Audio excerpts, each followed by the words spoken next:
न मिळो खावया न वाढो संतान, परी हा नारायण कृपा करो.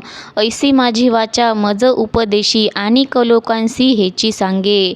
विटंबो शरीर होत का विपत्ती, परी राहो चित्ती नारायण. तुका म्हणे नासिवंत हे सकळ, आठवे गोपाळ तेची हित.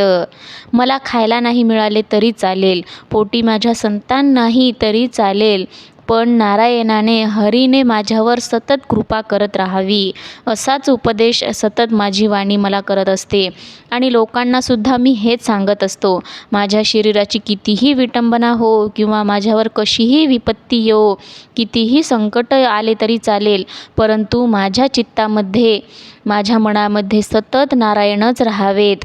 तुकाराम महाराज म्हणतात, अरे हे सर्व काही नाशवंत आहे, सर्व एक दिवस संपणार आहे. त्यामुळे तुम्ही सतत गोपाळाची चिंतन करत राहा, यातच तुमचे हित आहे.